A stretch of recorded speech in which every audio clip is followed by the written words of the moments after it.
Hello everyone and welcome to Campus Channel. I'm here with emlyon Business School and we're going to be talking about the MSc in Luxury Management and Marketing. In order to do so, I have the pleasure to welcome the Program Director, Florence Rollet, and one of her previous students, Aminata Gaelsis. They are both here to answer my questions, but first we're going to start with the traditional pitch.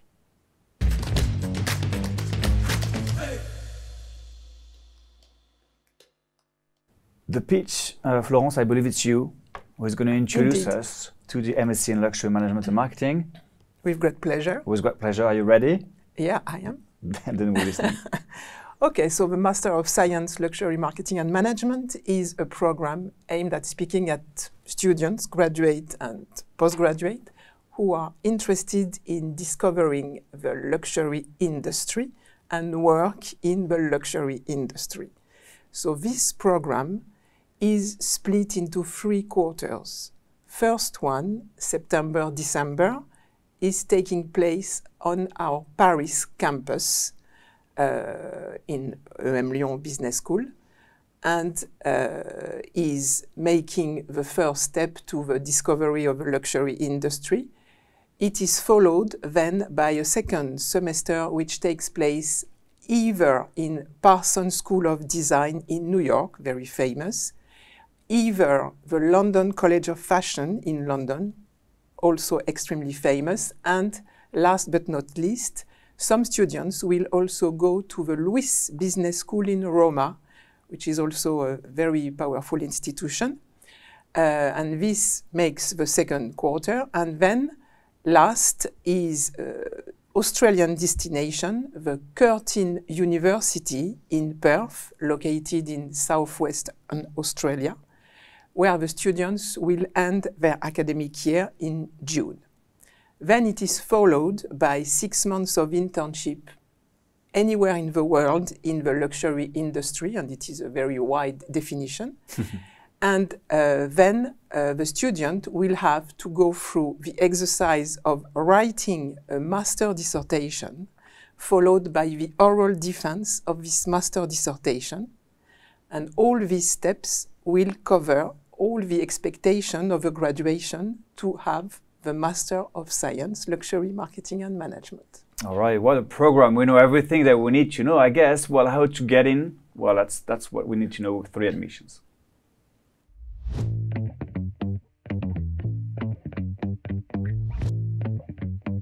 First, do I need to be into fashion in order to apply? No, you need to be passionate, you need to get us into your motivation and to explain what is driving you into applying.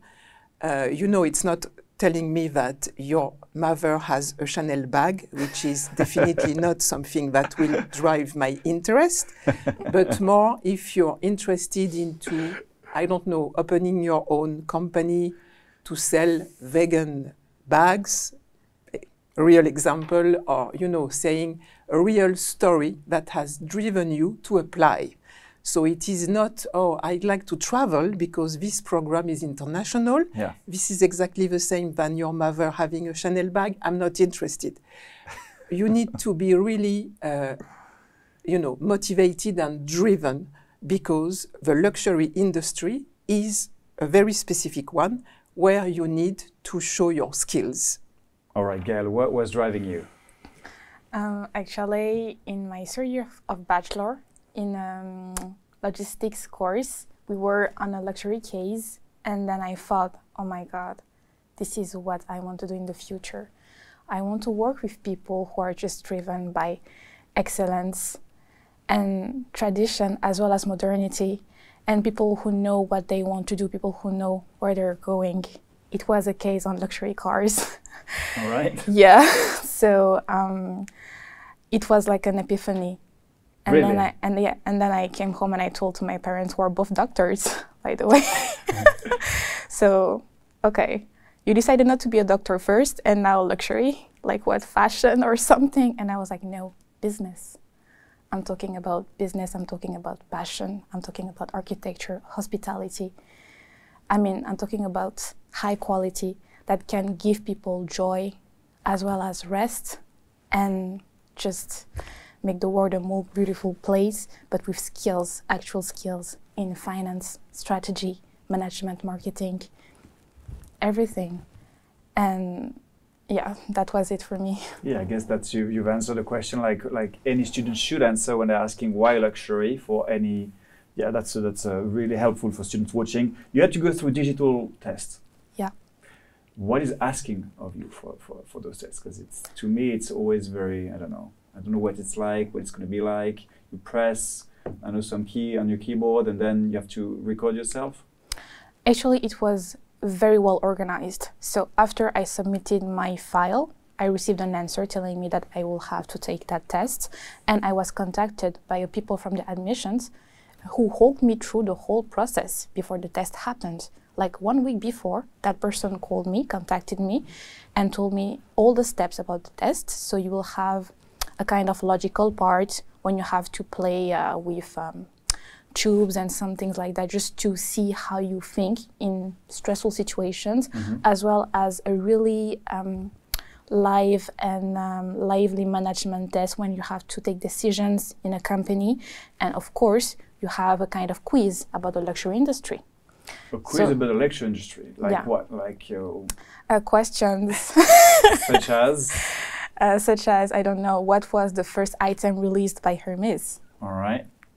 All right, so you need to be into the fashion industry, in the luxury industry, before applying, like? I wouldn't say that, because actually I did Bachelor in International Management and Marketing. Yes. So really general driven. I think that you have to be determined and to have good taste, because being in fashion doesn't mean that you know about the luxury industry. The luxury industry is made of different sectors, 7 main sectors: cars, hospitality, even education, because we have luxury education.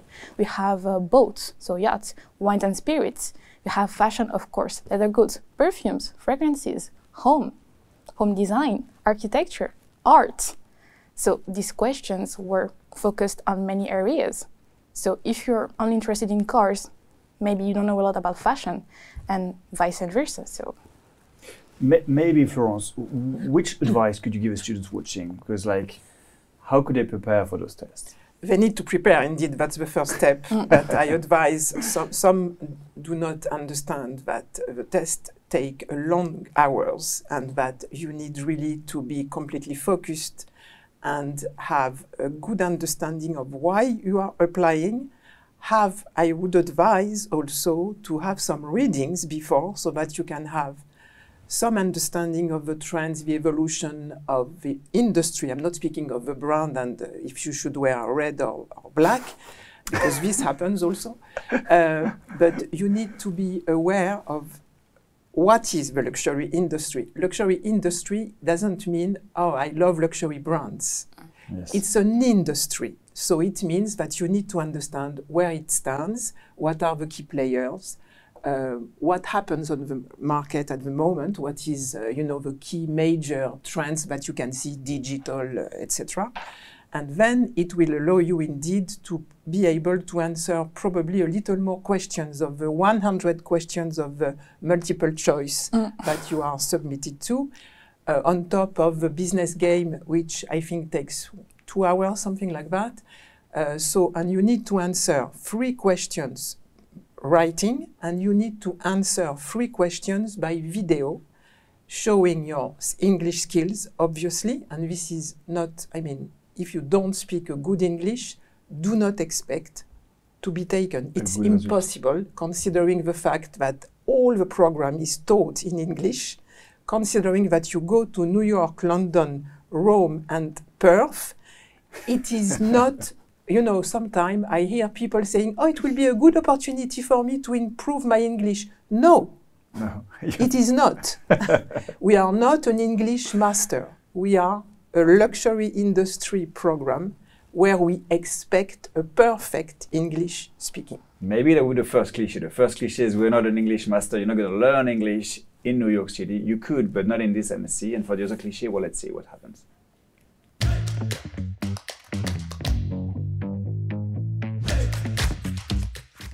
Clichés are about preconceptions, ideas that we might have regarding a certain subject. What would be the first cliché that comes to your mind when it comes to your MSc? Every time people ask me, oh my God, what school are you in? And I say, I am Lyon. Okay, so you're in Lyon, what are you doing here? No, actually the campus is in Paris. All right. And then, oh my God, yeah, so you study fashion luxury. Of course it's in Paris. Now, is it a cliche? Yes, but it's a real one. Because to study luxury, I think that you don't have to, but you may need to be in main cities where actually luxury was born or is thriving, like Paris, Roma, New York, and then Perth, that we call the future remote luxury city of the world. So it's really, I think, important to be able to study in these areas, because even in the programs regarding our activities and business cases, we are actually asked a lot by our teachers to go outside, go to certain places and discover the luxury world online. Makes perfect sense, and especially for well, especially into fashions with the fashion weeks and everything, it also takes place in those cities, and I guess it's not random. What would be your cliche? You know, sometimes we tend to have some people claiming that they are customers of a program and they deserve the graduation and the diploma by consequence. Because they paid for it. Because they paid, indeed, and they paid. Unfortunately, we are a school of excellence, and we are aiming at generating the best elite for the luxury industry. We want to partner with the best brands in the world in the luxury industry, which means that we do not compromise on quality of deliverables that our students need to accomplish. So unfortunately, and we deeply regret that, there is no celebration in not graduating people, but every year we get a few that unfortunately will not have the diploma because they didn't accomplish all the expectations of a graduation. They got a bad grade on master dissertation, or you know, some decided to do plagiarism, or some decided to miss some classes because whatever reason. Unfortunately, this leads systematically to the non-graduation of these students. All right, that's perfectly clear as well. So have you heard, it's an MSc of excellence. You don't get in randomly and you don't graduate from it randomly neither. And it's not because it's Lyon that it's in Lyon. It's actually in Paris and many other cities. What is it made of? Let's see that for the programs.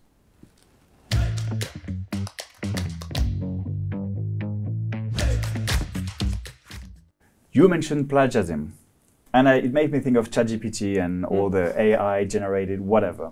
How does this program address those emerging trends, not in the students, not among the students, but more like in the luxury industry, sustainability, digital transformation? It's all like really big challenges for the luxury industry. Yeah, so indeed, so sustainability, definitely, we consider that it is one of the major trends and you know, that needs to be considered by the future generation of leaders that will join the luxury industry.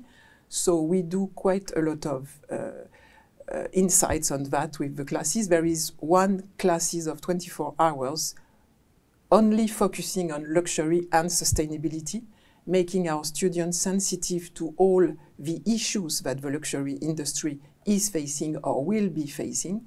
And because we want this generation of students to be extremely aware of what needs to happen, and we consider that they will be the generation that will make things happen in order for the luxury industry to move in the right direction.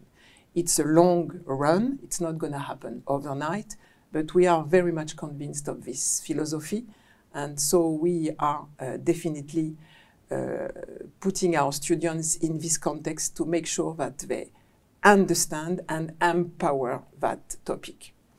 Gail, what's the key difference between managing a luxury brand and a traditional brand? What would be the difference between those two? I think that a luxury brand is traditional, obviously, but a traditional brand cannot be a luxury brand. All right. So let me explain. You can have a traditional house that makes, I don't know, bread from like for a century, that has been making bread for a century. It's traditional. It's good bread. Now, some people might consider it luxury, some might not. But a luxury brand is driven by, I think, tradition. Tradition, why? Because it has a personality, and that's something people need to understand. Each true luxury brand has a personality, has some traits, has characteristics. When it comes to the art of making, when it comes to the way they present themselves to consumers, and in the way as well they stand with their values when it comes to environment as well as digital transformation, or even excellence, and even their employees. It's all about tradition and values. And how does the program explore, like you mentioned, the heritage and the craftsmanship aspects of luxury brands? How have you studied through this program? Actually, since the program is divided in 3, I would say, quarters, in Paris, it was really about the business aspect of luxury. So it was all about finance, legal aspects, as well as management. But one interesting thing about the program is how many students we have from different nationalities. So even as a student in that whole pool, you can see on the cultural side how people think around the world about luxury. And since there are a lot of group projects, you are thinking on the technical aspect, the managerial aspect, but as well as the cultural aspect. And one course that marked the Paris term was the cross-cultural management one. Because in that one, our teacher, who's American, actually was telling us to meet in iconic places in Paris, like La Coulée Verte, or different theaters, to actually talk about business, looking at art, or just drinking a cafe. And it was a mix of different emotions. It was great. And I think that it was the same in New York and Australia as well. So there was a lot of digital transformation, technique, AI, finance, legal. But on the other side, we actually learned about brand image, brand management, brand personality, as well as consumer behavior. All these topics were really, really coded and implemented in the program. And it's actually all these courses that allow you to perform in your internship, as well as to write a good master thesis. Do you have an example of cultural differences that you've noticed when studying the luxury industry, or when it comes, I don't know, for different countries to approach the same subjects? Do you have one in mind? I will say the concept of money. Okay. The concept of money is a really sensitive one. Yes. And regarding the way just my classmates would give value to a brand or another in class or just by talking, you could see actually how people from their, I would say, their background or or the country they're from consider money and associate luxury with money or luxury with pleasure. For example, my Spanish classmates were really into emotion, as well as my Italian classmates. They were really big fans of Louis V. Nothing new, and not so much of Balenciaga, for example. Why my French classmates were really all about wines and spirits and jewelry. Asian people were more about fashion and watches. German classmates, cars, so lots of cliches. Yeah. But it was super, super interesting to see all that, as well as from the teachers. How do you help your students develop soft skills that are essential or specific to the luxury industry? Because it's not only about hard skills, you know, it's also absolutely. like... So just to bounce back on what Gaël just mentioned, indeed, it is worth mentioning that we welcome every year 120 students from approximately 30 to 35 nationalities, which makes it a very specific program indeed. And probably it also answers part of your question, because you are a melting pot of culture, nationalities, age is between 20 to 25 approximately. So you have people that are coming from all around the globe, with maybe some different expectations on what they put behind the term luxury industry and their career. And that's already a way to build your own education around luxury, which is a global industry. So then, in order to build skills, as Gaël was mentioning, the cross-cultural classes is one of the tools that we are using, but we also ask the students to be gathered by groups of approximately 6, and we decide of the groups systematically multicultural, and we ask them to create a luxury company from scratch with a specific business plan, and all this will end in front of a professional jury of experts of the industry, where they will have all together to introduce their concept, their business plan, their ideas, their budget, etc., which makes it a real case and confronted to the reality of people that ask questions that are, fully credible. It is also for them a way to educate themselves, to understand that working as a group of multicultural people, which is what they are going to face later in their career, is also requesting some specific skills, patience, active listening, capability to understand differences and to accept and to compromise or to make an agreement on some specific standard. So this is also a way where we ask them to understand that the luxury industry is a global industry. Something called Luxury Week? Luxury Week, oh yeah, that's a fantastic opportunity. So it's more than a week, actually. Actually, just to give you an example, this September, from September to December, this cohort, so September, December 24, our students met approximately 20 recruiters from the luxury industry who came specifically to meet the students in the auditorium of the campus. All the big names come. They introduce their company, their brand. They introduce all the opportunities of internship. And then you can see at the end of the 1 or 2 hours that you have a long queue of students that are really, really interested in getting in touch with the HR or the campus manager so that they can connect, because they dream of having, an internship at Dior, at Hermes, at etc. So you have a fantastic connection with the luxury industry. That's why we want to be a program of excellence, because we are recognized as such by the major recruiters of the industry.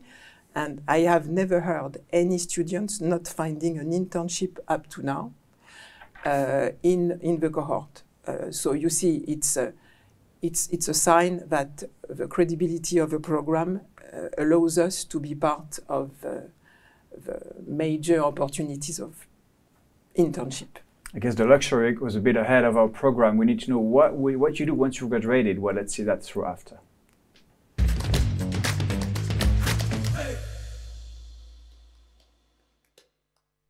Gail, what will you miss, or what are you missing the most since you have your diploma? From the MSc, obviously. Could be the journeys, could be anything that comes to your mind. I think that... it could be the program director. I think it's just see all my classmates every day.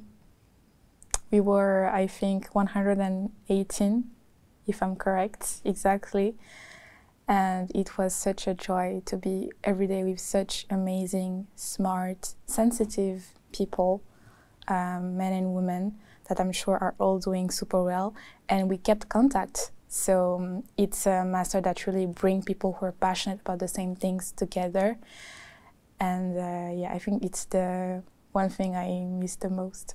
What are you doing now?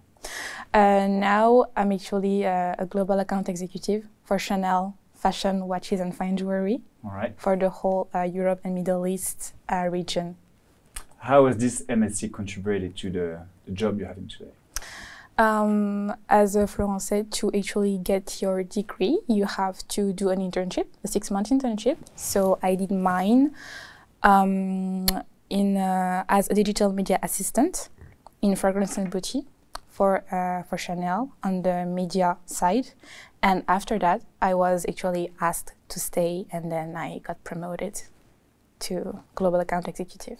So I would say you mainly you owe to this MSc what you're doing now. Yeah, I do. It's what you think, it's what you say. So the luxury industry has been suffering for many reasons. Is there still a future for the people willing to work in this industry? I think all the more because this crisis is here. The industry needs people that are talented, that are structured, that have a good education and understanding of the expectations of each company. Indeed, I think it's all the more a strategic element to have this graduation, because it's going to convince the companies, the recruiters, that they know what is happening and they are aware, and they can move inside these troubled times with all what they acquired and the way they can build the future of the industry, as we mentioned, with sustainability, new tools and new development. And of course, they can speak to the generations that are very, very attracted by luxury. Gen Z, Alpha, all these generations are now on the market, and they are dreaming of getting a bag, an accessory of some famous brand. And this Master of Science gets people to deep dive into this industry with the proper skills. What are you expecting from your students? I'm wishing them the best of success. I'm very proud of the accomplishment of this, of each cohort. There are always fantastic success stories. Gaël is one of them, but there are plenty of others. And I'm just wishing that we keep meeting the needs of the industry, and that we keep making our students happy, because they have enjoyed a fantastic year and have achieved a fantastic diploma, obviously. Obviously. And one last question for you, Gaël, before we move to extra time. If this MSc was a luxury brand, which one would it be? Could be Chanel, obviously, or it could be any other that comes to your mind. And, well, the explanation is what I want, more than the brand. Okay. What comes to my mind, for example, could be Hermes, like timeless and organized, or it could be like Balenciaga, like chaotic but iconic. I don't know, anything that comes to your mind. Actually, I was thinking at first about high jewelry, because we really come as gems and we just get worked on to become timeless pieces, amazing pieces. But then I thought about the diversity, and my mind shifted to, I would say, fashion, a luxury fashion brand, actually a pool of luxury fashion brands with so many personalities, backgrounds, aspects, because you come into that master wanting to be a professional, but you can become anything: a consultant, a person in finance, a designer, thanks to London School of Fashion. And there is so much precision, as well as serious steadiness. Florence, make sure that we understand that. Yeah, intensity, that it can just be, I think, the most beautiful human fashion luxurious conglomerate a student can even dream to participate into or to be part of. All right, well, thank you for that. We still have time for extra time.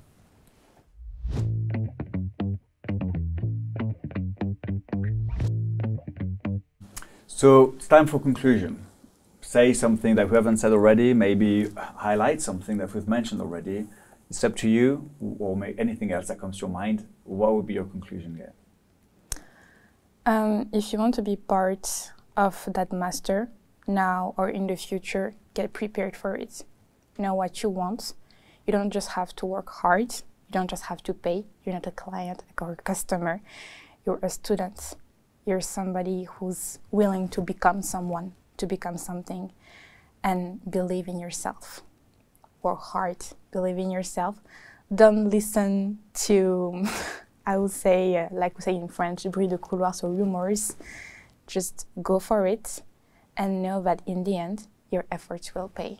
Whatever happens, give everything you have.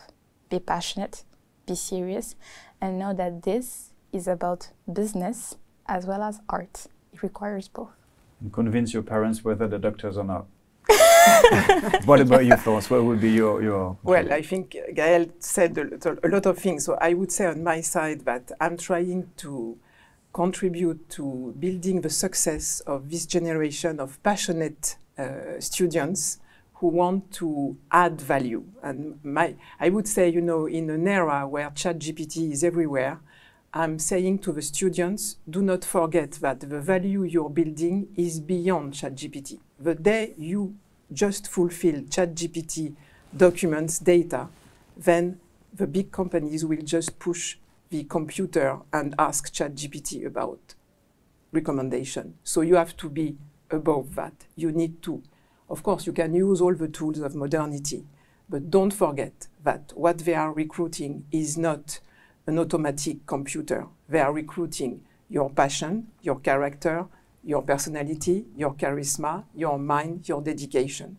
And that's what makes the difference. And that's my main motto now, considering the new tools that are sometimes putting our students, you know, in a mode saying, oh, I'm just going to ask ChatGPT to do that and it will be done. No, exactly the opposite. That's my conclusion. Obviously, if you walk into ChatGPT's steps, you can't go further ChatGPT because you're always behind him. All right, makes perfect sense. Thanks to the two of you for answering all my questions. Thank you. Thank you. If you're looking for a passionate experience, if you're a diamond in the rough, and you want to make it a shiny diamond while it's study MSc in Luxury Management and Marketing at emlyon Business School, thank you for watching. I hope to see you soon.